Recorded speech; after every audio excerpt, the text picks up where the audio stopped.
आज हम जानेंगे गंगा पार करने की पुरानी कथा के बारे में।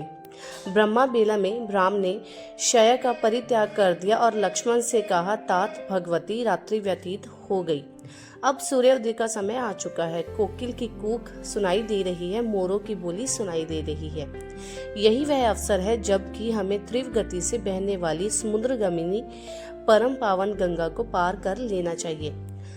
सुमित्रा कुमार लक्ष्मण ने श्री रामचंद्र जी के कथन का अभिप्राय समझकर गुह और सुमंत को बुलाकर पार उतरने की व्यवस्था करने के लिए कहा। निषाद राज ने अपने मंत्रियों को आदेश दिया कि एक सुंदर द्रुतगामी नौका ले आओ और आज्ञा पाते ही निषाद राज ने के अनुचर तत्काल जाकर उनके लिए एक श्रेष्ठ नौका ले आए। नौका के घाट पर लग जाने पर राम, सीता और लक्ष्मण घाट की ओर चले।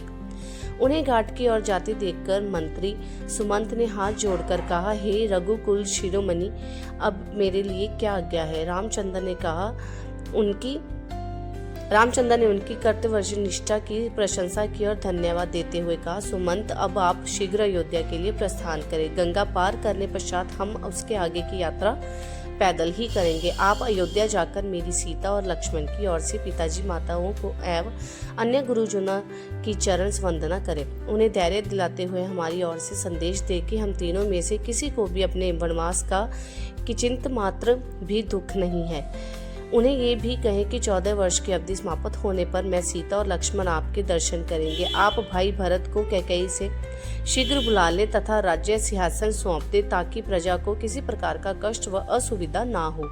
हे मंत्रीवर, भरत से भी मेरा यह संदेश देना कि वह सभी माताओं का समान रूप से आदर करे और प्रजाजनों के हितों का सदैव ध्यान रखे। सुमंत अत्यंत विहल हो गए और उनके नेत्रों के अश्रुधारा बहने चली।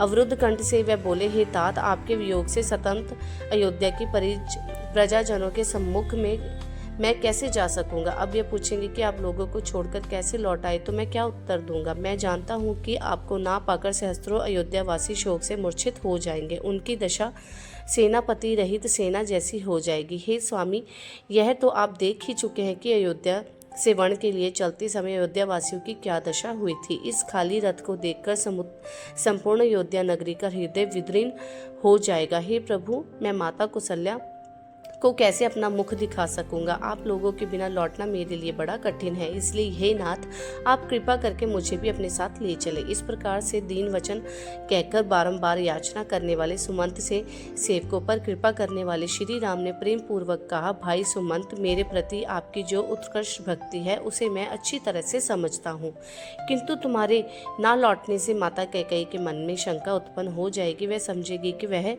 हम लोग षड्यंत्र करके राज्य में ही कहीं छुप गए हैं। इसलिए मेरा तुमसे अनुरोध है कि तुम नगर को लौट जाओ और तुम्हारे लौटने से जहाँ माता कैकेयी की शंका भी समाप्त हो जाएगी और महाराज तथा मुझ पर किसी प्रकार का कलंक भी नहीं लगेगा। कलंक चाहे झूठा ही क्यों ना हो, उसकी प्रतिक्रिया बड़ी व्यापक होती है।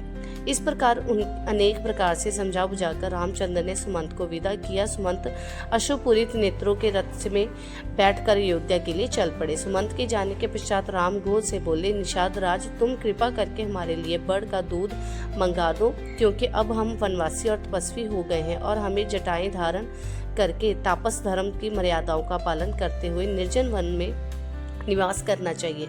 राम की बात सुनकर गोह स्वयं जाकर बड़का दूध ले आए। जैसे राम, सीता और लक्ष्मण ने जटाएं बनाई और नियम पूर्वक तपस्वी धर्म को स्वीकार करते हुए गंगा पार करने को उद्यत हुए। नौका पर सवार होकर तीनों ने कलुषारिणी गंगा को पार किया और गंगा के पार पहुंच जाने पर राम के मुंह को हृदय से लगा लिया। फिर उनके स्नेहपूर्वक आतिथ्य के लिए उनकी भूरी भूरी प्रशंसा हुए उन्होंने निषाद राज को विदा किया। तो चलिए, वीडियो पसंद आई तो वीडियो को लाइक और शेयर जरूर कीजिएगा और अगली आने वाली पुरानी कथा को जानने के लिए आपके अपने चैनल अटल पुरानी कथा को सब्सक्राइब जरूर कीजिएगा। तब तक के लिए धन्यवाद।